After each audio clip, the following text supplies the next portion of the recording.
चर्चा गरम है। चर्चा गरम है।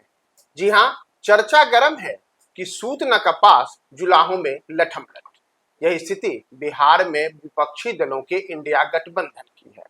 ये बातें इसलिए हो रही हैं क्योंकि आप हालिया समय में विपक्ष के इंडिया गठबंधन के तमाम घटक दल, चाहे राष्ट्रीय जनता दल हो, चाहे कांग्रेस हो, या फिर वीआईपी हो, या फिर वामपंथी दल हो, इनके नेताओं के हालिया बयान को सुनेंगे तो ऐसी स्थिति है कि न तो इनके बीच सीटों का बंटवारा हुआ है, न ही कौन किस सीट से उम्मीदवार होंगे इसका कुछ अता पता है। लेकिन उसके पहले ही किसी को सीएम बनने की मंशा है तो कोई ढोल की तरह बज रहे हैं कि मुझे तो उप मुख्यमंत्री बनना है। और इन सब के बीच यह भी कहा जा रहा है कि न तो आप सीएम बनेंगे, न तो डिप्टी सीएम बनेंगे, बल्कि जनता तय करेगी कि कौन सीएम होगा, कौन डिप्टी सीएम होगा।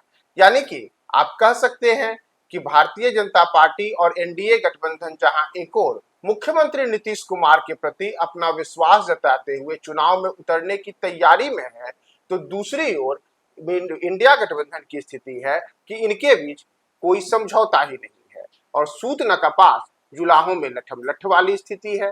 तो न्यूज फॉर नेशन के विशेष कार्यक्रम चर्चा गरम है में मैं हूं आपके साथ प्रियदर्शन, और हमारे साथ हैं हमारे वरिष्ठ सहयोगी न्यूज फॉर नेशन के संपादक कौशलेंद्र प्रियदर्शी, जो आज आपको बताएंगे कि आखिर इंडिया गठबंधन में यह स्थिति क्यों है कि इनके बीच अभी से केवल लठमलठ वाली स्थिति है।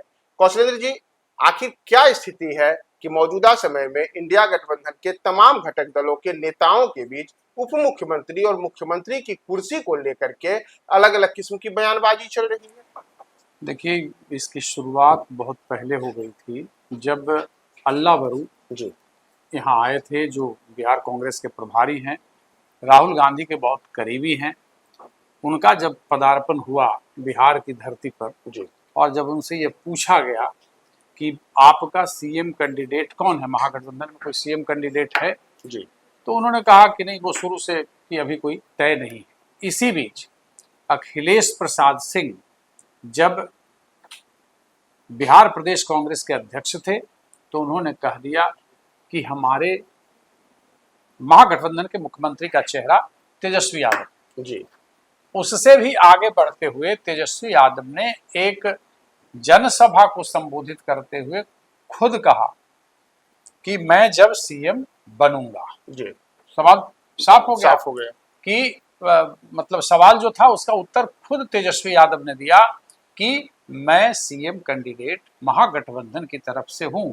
और जाहिर सी बात है कि तेजस्वी यादव उप मुख्यमंत्री के तौर पर बिहार में 2 बार गद्दी संभाल चुके हैं। जी उसके बाद महागठबंधन में राष्ट्रीय जनता दल सबसे बड़ा दल है, जिसकी संख्या अभी भी बिहार विधानसभा में सबसे ज्यादा है, विधायकों की संख्या सबसे ज्यादा है। तो इस स्थिति में तो ये जो सामान्य तौर पे एक राजनीतिक परिस्थिति बनती है उसमें दावेदारी तेजस्वी यादव की ठीक है। लेकिन आपको याद होगा कि मुकेश सहनी जो 2020 के चुनाव में, विधानसभा चुनाव से ठीक पहले जब राष्ट्रीय जनता दल का प्रेस कॉन्फ्रेंस था मौर्य होटल में, तो वहां से उन्हें उठ करके जाना पड़ा था, उन्होंने विद्रोह कर दिया था। उन्होंने कहा था कि पीठ में खंजर भोंका गया और वहां से चले।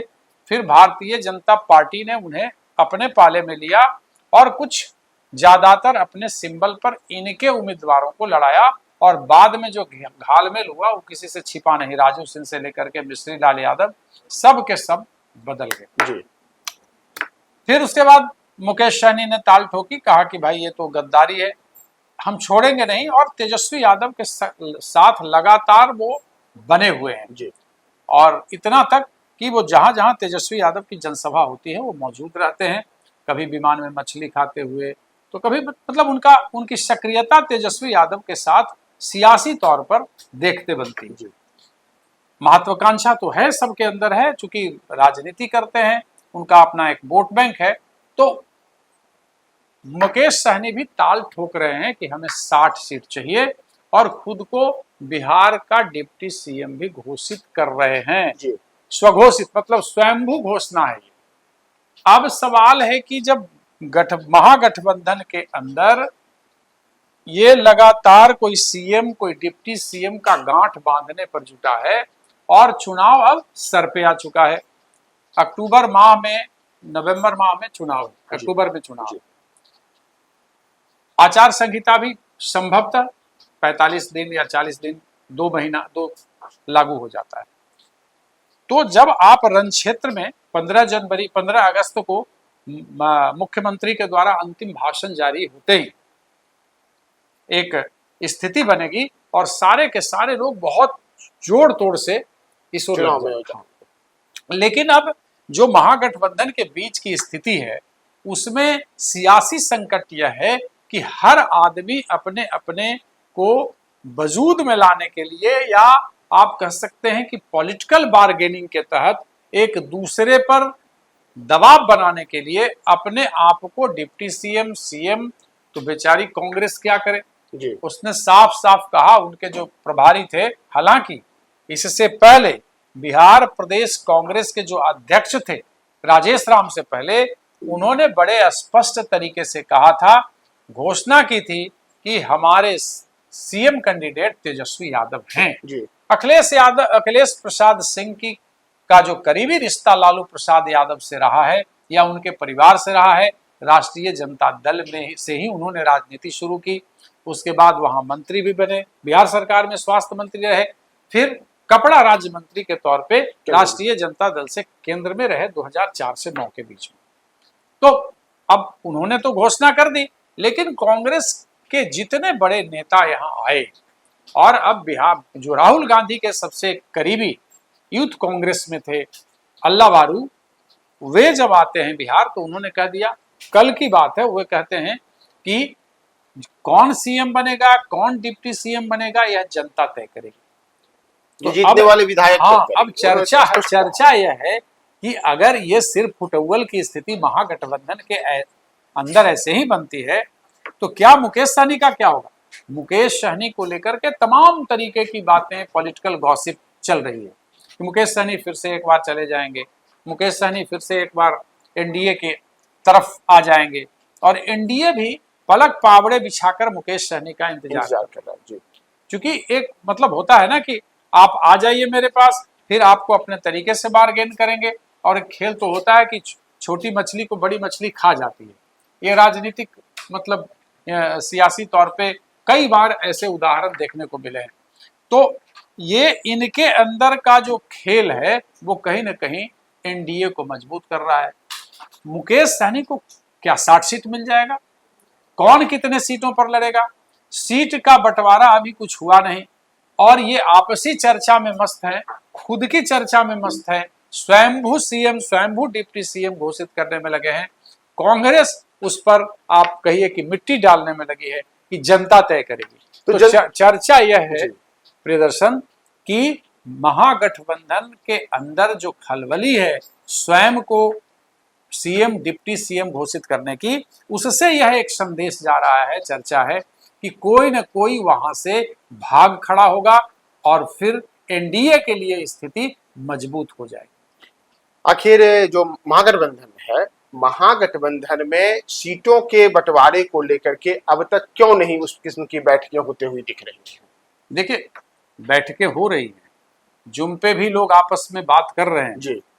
अब सवाल यह है कि अंतिम स्थिति तक कोशिश है कि कौन किस पर, यही तो स्थिति गठबंधन के अंदर स्थिति क्या होती है ना, कि अपनी अपनी सियासत साधने की कोशिश अंतिम दम तक होती है। जैसे पिछले बार की अगर हम बात करें तो पिछले विधानसभा चुनाव के दौरान वर्ष 2020 में 70 सीट राष्ट्रीय जनता दल ने कांग्रेस के लिए छोड़ी थी।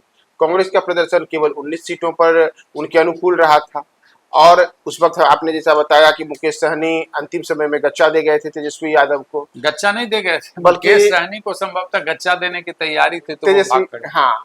तो ये तमाम चीजों के बीच इस बार जो विधानसभा चुनाव आने वाले हैं उसके पहले क्या अभी से यह स्थिति फिर से एक बार उसी दिशा में जा रही है कि अंतिम समय में फिर से एक बार घालमेल हो जाए और इंडिया गठबंधन कुछ उसी तरीके से बिखराव की स्थिति में चला जाए? देखिए, कांग्रेस को 70 सीटें मिली थी जी उस दौर में 2020 में, लेकिन कांग्रेस का परफॉर्मेंस बहुत अच्छा नहीं रहा। यह आरोप भी लगा था कि अगर आप अच्छा करते तो हमारी सरकार बन जाती। बिल्कुल, बहुत एक कम मार्जिन था, सरकार बन जाती। अब इनके साथ है कि ए बी सी, कांग्रेस ने भी अभी सीटों का बंटवारा किया है कि हम कहां से चुनाव लड़ें, कैसे लड़ें, कितने सीटों पर लड़े। मान लिया कि 30 या 31 सीट ऐसा कहा जा रहा है, जो चर्चा है कि इन सीटों पे वो कांग्रेस अपना जो है कंसेप्ट क्लियर कर चुकी है कि हमें यहाँ लड़ना है। हम लोगों ने कुछ दिन पहले ये दिखाया भी था कि कितने सीटों पर कांग्रेस अपने को ए श्रेणी में रख करके, जिसमें भाजपा की भी कई सीटें थी और राष्ट्रीय जनता दल की भी कुछ सीटें थी, तो हर कोई एक दूसरे पे दावेदारी करके, अमूमन मतलब राजनीति शास्त्र की पढ़ाई में छोटे छोटे दल, जो क्षेत्रीय दल होते हैं, उन्हें एक दबाव समूह के तौर पे जाना जाता है। तो अभी तो दबाव की राजनीति चल रही है, कुछ क्लियर नहीं है। हर कोई एक दूसरे पर मतलब एक राजनीतिक दबाव बना करके ज्यादा से ज्यादा, ये कारण ये है ना कि पॉलिटिकल बार्गेनिंग आपस में ही लोग करते हैं जी। और उसका परिणाम होता है कि अंतिम तक जैसे है ना कि ये भी सीट ले लें, ये भी, इनको कैसे थोड़ा दाब दें, हम कैसे ऊंचा हो जाएं। छोटा दल जिसकी जो कमजोर है, वो सोचता है कि ज्यादा से ज्यादा सीटें हासिल कैसे कर लें ताकि विधानसभा में हमारी ताकत बढ़ जाए। तो ये इन लोगों के बीच आपसी जो रगड़ है, उसका परिणाम है कि इनके बीच सीट का बंटवारा नहीं हो रहा, जबकि चुनाव होने में बहुत कम समय से। तो जहां एक और चुनाव होने में बहुत कम समय से तो वहीं दूसरी ओर जो स्थिति है, तो जैसा मैंने आपको शुरू में बताया कि सूत न कपास जुलाहों में लठम लठ, तो वही स्थिति इस समय इंडिया गठबंधन में देखने को मिल रही थी। और क्या कारण है इसके पीछे के, उसके ऊपर विस्तार से हमारे संपादक कौशल प्रियदर्शी जी ने आपको बताया। तो न्यूज़ 4 नेशन पर आप बने रहें और चर्चा गर्म है में लगातार हम आपको बिहार की सियासत के तमाम गर्म चर्चाओं के साथ आपके सामने पेश होंगे।